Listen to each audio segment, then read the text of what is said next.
Presidente.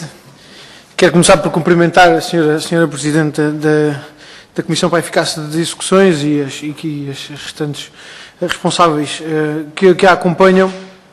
Provavelmente a esta altura já ninguém tem paciência para me ouvir, mas apesar do adiantado da hora eu não posso deixar de colocar aqui um conjunto de questões que julgo que são pertinentes nesta audição e que vale a pena que discutamos, porque sobretudo há do ponto de vista público um acréscimo de responsabilidade em relação ao escrutínio daquilo que é a real situação em relação à ação executiva e sobretudo com um eco público que importa esclarecer e, portanto, queria começar por agradecer os esclarecimentos que já nos deu, que são aprofundados e particularmente pela exposição que fez, sintetizando, digamos assim, aquilo que é uma documentação muito vasta. Nós tivemos a oportunidade, os serviços da Comissão funcionaram com uma grande eficácia, não na execução, mas no providenciar da informação aos deputados, porque fizeram-nos chegar por correio eletrónico esta documentação que hoje nos disponibilizaram, mas tendo em conta o volume dos dados que são apresentados e da informação que aqui é disponibilizada, obviamente que a sua exposição inicial permitiu, digamos assim, sintetizar aquilo que são de facto as questões essenciais nesta abordagem. E eu queria começar, vou procurar ser o mais sucinto possível, mas queria começar por destacar a importância desta matéria, porque de facto este é um aspecto essencial do funcionamento do sistema de justiça. Porque da execução, da suscetibilidade de execução de uma sentença depende a confiança dos cidadãos no sistema de justiça. Porque sentenças judiciais para emoldurar não dão confiança a nenhum cidadão naquilo que é o sistema de justiça, no recurso ao sistema de justiça e conduzem a situações muitíssimo complicadas. E, portanto, quando estamos a falar do sistema de execução de sentenças, estamos a falar, de facto, de um aspecto essencial para o funcionamento do sistema de justiça. E permita-me esta consideração que vou fazer, mas permita-me a metáfora, mas julgo que, naquilo que se refere à ação executiva, a realidade portuguesa assemelha-se um pouco àquela história dos três porquinhos.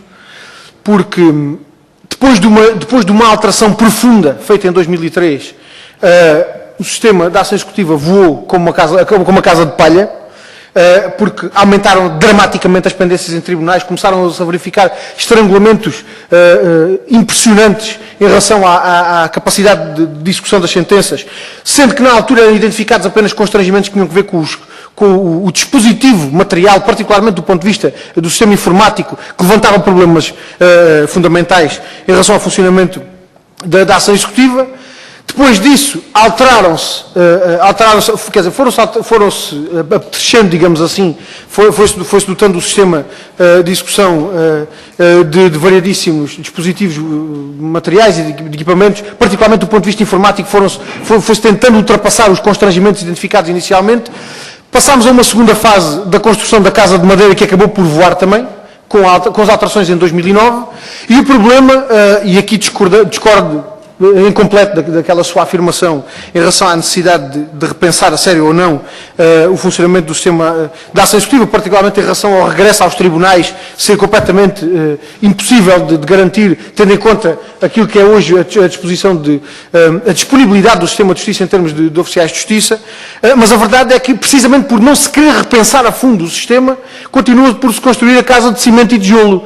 E, portanto, continuamos a querer discutir a solução para os problemas da ação executiva sem ponderar aquilo que são, de facto, os seus constrangimentos essenciais e que têm que ver com a forma como, na sua essência, o sistema está desenhado. E nós, da parte do PCP, nós fazemos esta análise de há muito tempo a esta parte e, infelizmente, há coisas, Senhora Presidente, há coisas que nós não somos bruxos, mas há coisas que, de facto, têm vindo a confirmar as preocupações que nós temos vindo a levantar, particularmente em relação às alterações de 2009, já lá irei. Mas a verdade é esta.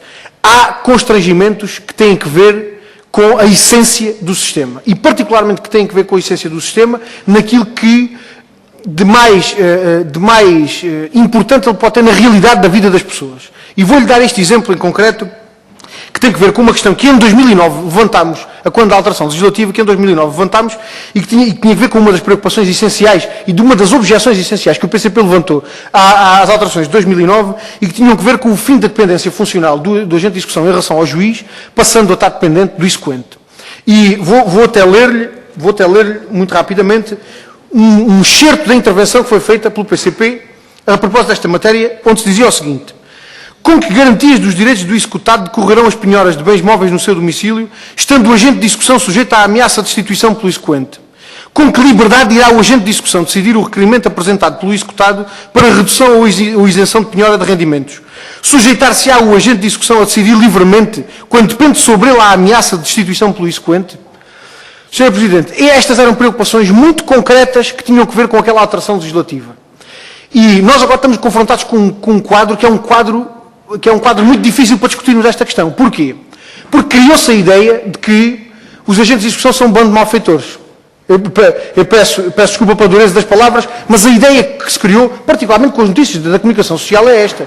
Criou-se a ideia de que os agentes de execução são um bando de malfeitores, que são desonestos, que são isto, são aquilo. Nós não acompanhamos em nada este tipo de considerações. Aliás, julgamos que isto significa mais um entrave a que possa ser feita uma análise séria do funcionamento da ação executiva. E porquê? Porque há situações em concreto em que os agentes de execução em concreto têm que tomar decisões que não deviam estar nas suas mãos, porque eles não são parte isenta nem imparcial na decisão da ação executiva. Particularmente, colocar nas mãos dos agentes de execução, que estão na dependência funcional do exequente, decisões que impõem um juízo de imparcialidade e de afastamento em relação ao processo, não nos pareceu boa solução. E a verdade é que nós confirmamos isto com os dados que nos são agora apontados. Porque, repare, entretanto, há aqui uma dificuldade nos dados, que eu não vou pedir já agora um esclarecimento, porque no relatório falam-se em 60% de queixas apresentadas por penhora excessiva ou ilegal.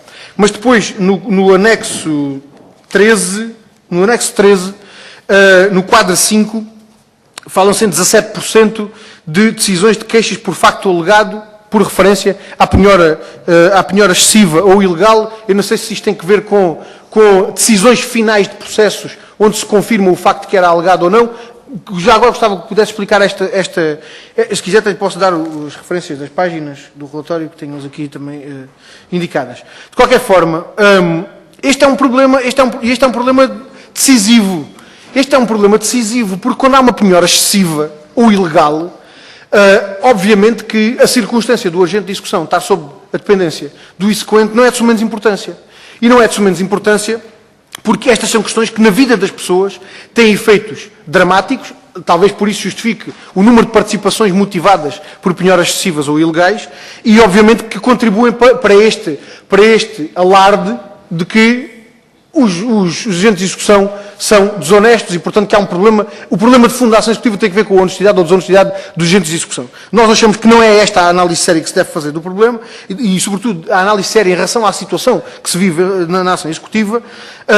E também não vemos, aliás, Sra. Presidente, deixe-me discordar também, não vemos com tanto deslumbramento a intervenção da Troika neste aspecto. Aliás, já é de completa discordância a análise de que se trata de 3 entidades a cooperar com o nosso país. Sabe que nós não fazemos essa avaliação, mas também essa avaliação não é para aqui chamada para esta discussão. Agora, Sr. Presidente, deixe-me dizer-lhe o seguinte: eu fico, e da parte do PCP, a leitura que nós fazemos é de particular preocupação pela forma como esta matéria é tratada no âmbito daquele memorando. Porque há uma preocupação exclusiva com a eliminação de pendências nos tribunais. E nós já sabemos em que é que isso pode dar. Aliás, a Sra. Presidente fez aí referência a vários números, que aliás constam do relatório, dos anexos, em relação às pendências, à eliminação de pendências nos tribunais. Eu gostava de saber qual é a consideração que mereceu à Comissão nessa avaliação, qual foi a consideração que mereceram as medidas de descongestionamento dos tribunais, particularmente o favorecimento da desistência de ações executivas, que foram adotadas, particularmente pelos anteriores executivos. Porque, de facto, nós não consideramos que essa seja uma boa forma de garantir a celeridade da justiça, fazer as pessoas desistirem das suas ações. É preciso que a justiça tenha condições para garantir decisões em tempo célere. E nós consideramos que este modelo de ação executiva não o garante.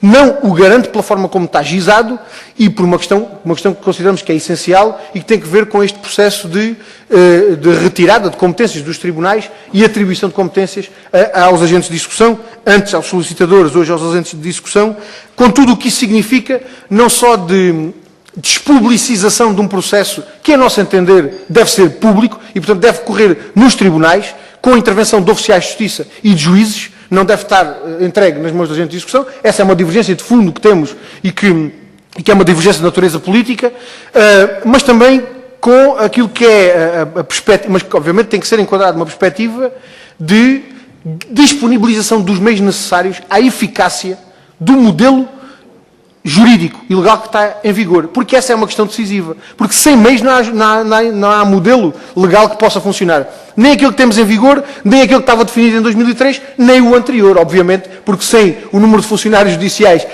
adequado, obviamente que o modelo anterior também não servia, e não virá a servir, caso seja essa a solução que se adote novamente, não virá a servir se os tribunais não forem dotados dos meios necessários. Queria concluir com 2 ou 3 questões muito concretas. Uma primeira, quando fazem esta referência no quadro 5 do anexo 13 às decisões das queixas por facto alegado, por referência à penhora excessiva e ilegal, apontando estes 17% de decisões com base em... Sr. Presidente, na página 5 do anexo 13. Na página 5 do anexo 13. Página 5 do anexo 13 está aí...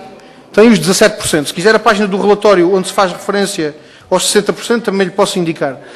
Mas pronto, de qualquer forma, a questão era esta. Com que consequências, ou melhor, que consequências é que se retiraram destas decisões, particularmente em relação à situação concreta e ao quadro legal em que estas situações ocorreram? Ou seja, qual foi a avaliação, se é que ela foi feita, qual foi a avaliação que foi feita, em particular em relação a estas questões das penhoras excessivas ou ilegais, por referência à alteração do quadro legislativo? Não é? Porque esta é uma questão que tem uma alteração significativa a partir de 2009. Não é? E, portanto, a avaliação daquela alteração legislativa, o impacto daquela alteração legislativa nesta circunstância, julgo que é fundamental. Uma outra questão que lhe queria colocar tem que ver com aquele número que avançou inicialmente na sua exposição sobre a perda de agentes de execução registados até janeiro de 2010. Gostava de saber se tem alguma avaliação qualitativa dessa circunstância ou não, se conseguiram apurar algumas das causas que estão na base dessa realidade, porque eu devo lhe dizer, Sra. Presidente, que pelas piores razões, a minha experiência em concreto aponta-me 2 ou 3 casos que me lembro, que pelas piores razões os agentes, na altura solicitadores de execução, deixaram de o ser. E deixaram de o ser porque desapareceram do país. Não quero crer que isso tenha sido uma realidade generalizada. E obviamente que isto é uma perspectiva muito limitada de 3 situações em concreto que conheço. Mas gostava de saber se a parte da Comissão houve alguma avaliação qualitativa desta situação.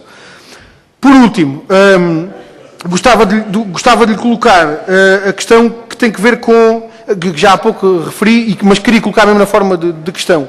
Se houve alguma avaliação do impacto daquelas medidas de descongestionamento dos tribunais na avaliação da redução do número não é pendências, é no número de processos entrados e processos decididos em relação a esta matéria, porque isto era fundamental percebermos exatamente a avaliação que foi feita por parte da Comissão a estas medidas adotadas pelo anterior Governo.